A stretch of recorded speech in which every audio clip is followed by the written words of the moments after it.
1. A man is telephoning his local college about a course. First, you have some time to look at questions 1 to 5.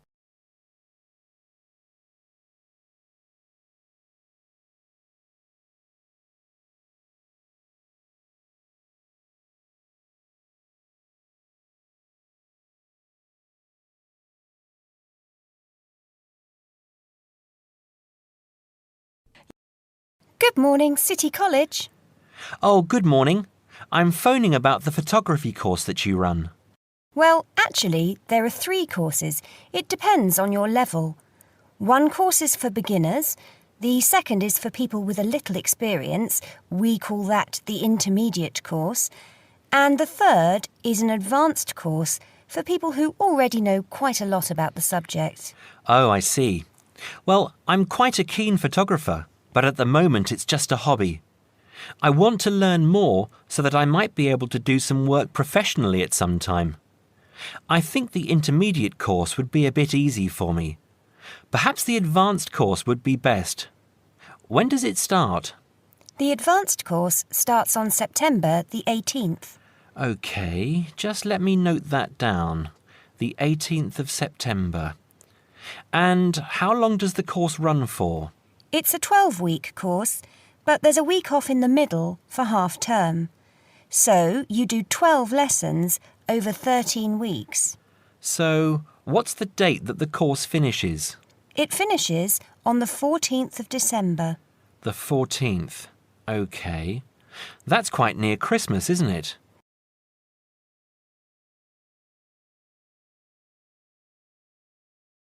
Before you hear the rest of the conversation, you have some time to look at questions 6 to 10.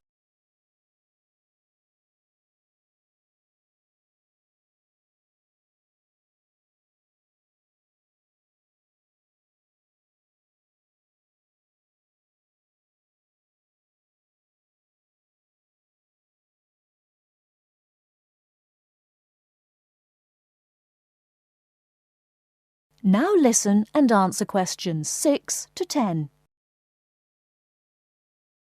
Can you tell me how much the course costs? Yes, it's £96. 96. That's not too bad. That's paid in advance, and I'm afraid there's no refund if for any reason you can't complete the course. Yes, of course. That's fair. How many people are there usually in the class? I've heard the groups are quite small. Well, we can't say for sure, but there are usually between 6 and 10 people in a group. On the last advanced course, there were 7 participants. Oh, good. That sounds perfect. Can I enrol for the course now, on the phone? Yes, of course. I'll take your details now, and you can pay by card now or send us a cheque if you prefer. So, first of all, what's your name? It's Graham Merton. That's M-E-R-T-O-N. And your address? Flat 3, 109 Chelsea Court. That's in Oxford. OK. And how old are you? We like to know more or less the age of each group. I'm 28. OK, Graham. We'll send confirmation and some course information in the post. Now, how would you like to pay? I'll pay with my card now. OK. If you can... That is the end of part 1. You now have half a minute to check your answers.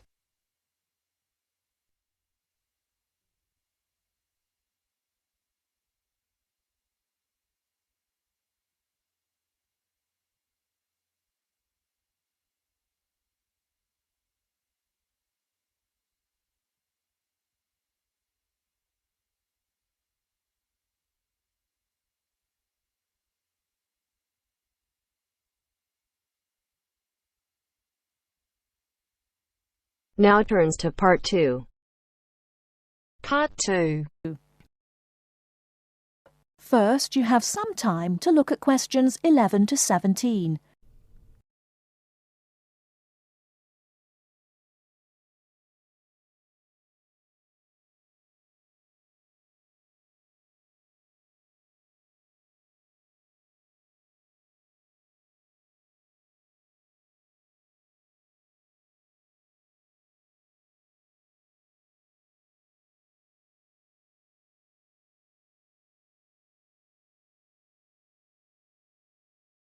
Now, listen carefully and answer questions 11 to 17.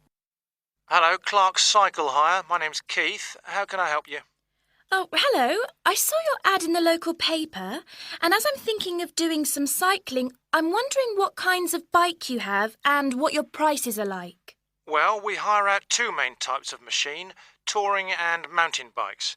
Are you likely to be riding off-road, do you think? No, I'll probably be sticking to roads and country lanes, so a touring bike would be best, I think. Right, well, the rate will be £50 for a week or £14 per day. So it's a lot cheaper to rent by the week. Yes, definitely. Though it's important to bring the bike back on time. Otherwise, I'm afraid we have to charge a late return fee. And how much is that? For each additional hour, it's £1.25. So if you were a day late, it would cost another £30. Yes, that's right. I'd make sure I didn't do that then.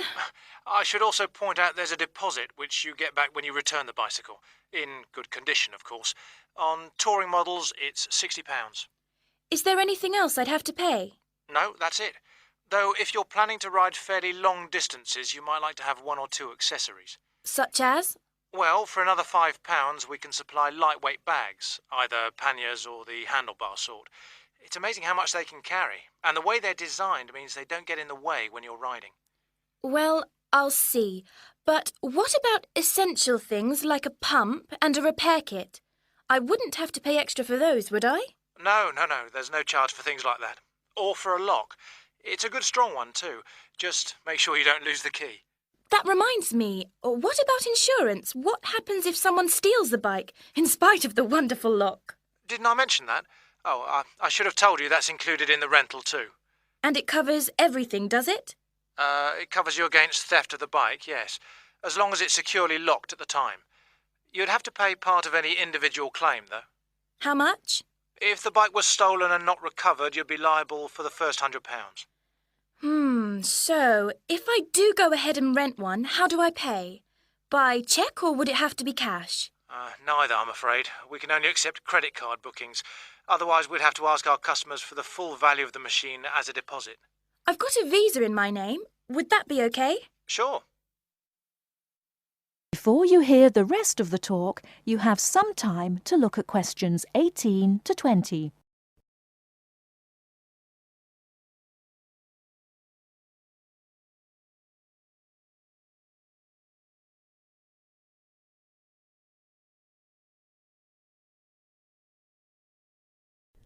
Now listen and answer questions 18 to 20. So if I want to have a look at the bikes, how do I find you? I live near the university, by the way. Right. First you take Woods Road as far as the main police station. I know it. It's right next to the park. Yes, that's it. And after the police station, there's a turning to the right called Oak Street. At the big supermarket. No, it's before then. It's actually between the police station and a garage on the other side. OK. So, you go down Oak Street until you reach the health centre on the right. If you get to a pub called the Maple Leaf, you've gone too far. All right? Yes, I've got that. Now, opposite the health centre, there's a pharmacy, and we're just behind that. OK, fine. I'll try to call over sometime tomorrow. Great. See you then. Bye. That is the end of part 2. You now have half a minute to check your answers.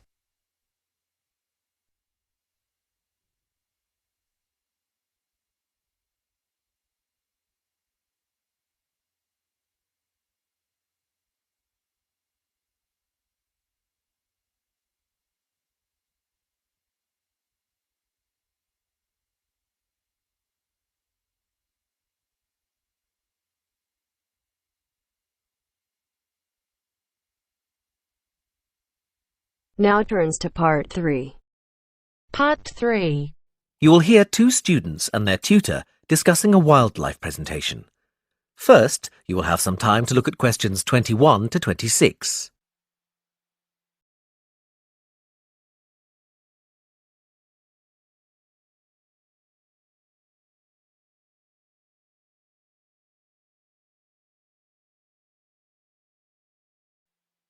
Now listen carefully and answer questions 21 to 26. Hi, Katie. Hi, Ian. Come on in. Hi, Professor Gordon. We wanted to talk to you about our wildlife presentation next week. Have you decided how to organise it? Yes, Professor. At first, we were going to focus on the cat family, but then we decided to talk about nocturnal animals instead. Yes, good idea. And how is your planning going? It's going well. We think we have enough material for 20 minutes. The advantage is that there are so many visual aids we can use. We found lots on the internet which we think will be really interesting for people. The problem is that this topic has been hard to narrow down. If anything, we've got too much information for just 20 minutes. How do you think we could narrow it down further? It is a broad subject. There are a few ways you could do it, but I'd recommend just looking at a representative sample of nocturnal animals, just 4 or 5.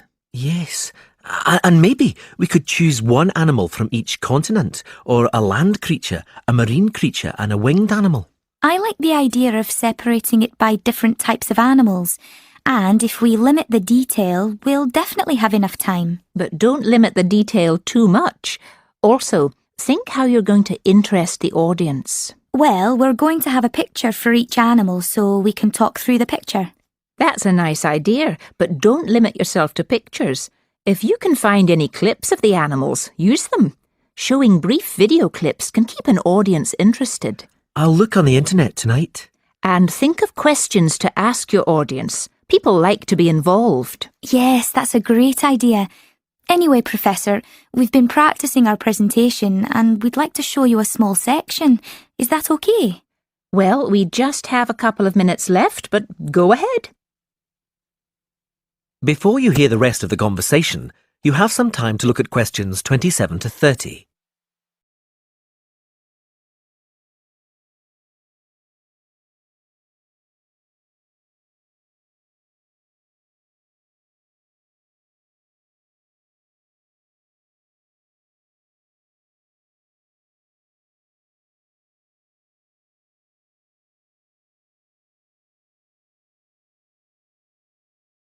Now listen and answer questions 27 to 30. Well, we were thinking of presenting each animal with a picture and describing their physical characteristics. OK, but not in too much detail. That's just background information. We'll start with the jaguar. I'll introduce it by saying that the jaguar is a nocturnal animal and the only species of the genus Panthera to be found in the Americas. Like any cat, it has whiskers and it can move quickly. Its spine has great movement, meaning a jaguar can take long strides, sometimes up to 5.5 meters. This can make it a deadly predator, as you can imagine. Moving on to the fur, its fur is quite distinct. The markings are like black donut-shaped spots on its otherwise yellow fur. People often confuse them with a leopard for this reason. Now, the tail is interesting. Although people think that the tail has stripes on it, the fur on the tail actually is similar to the body, with black circles around the lower section. The jaguar is generally a creature to be feared. Oh yes, I should have mentioned this earlier. Sorry, like most cats, it has sharp, retractable claws. Yes, that's fine, but be careful. The jaguar is usually thought of as nocturnal, but strictly speaking, it's crepuscular. In other words, most active between dusk and dawn. But as long as you mention this, you can put it under the umbrella of nocturnal. Is that all? Yes, I think so. Thanks, Professor. That is the end of part 3. You now have half a minute to check your answers.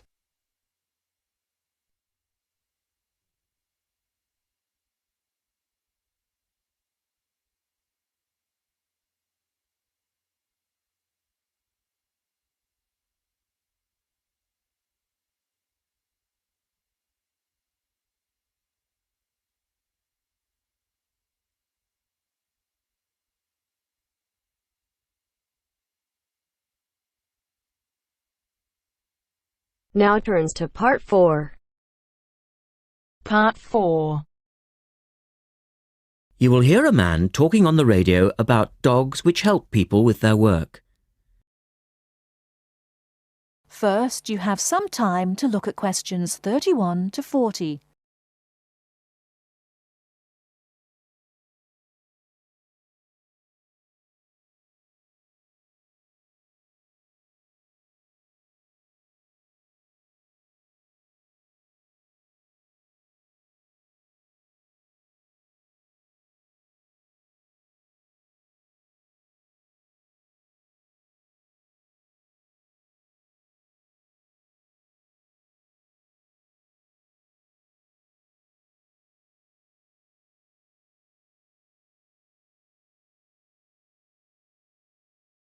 Now listen carefully and answer questions 31 to 40.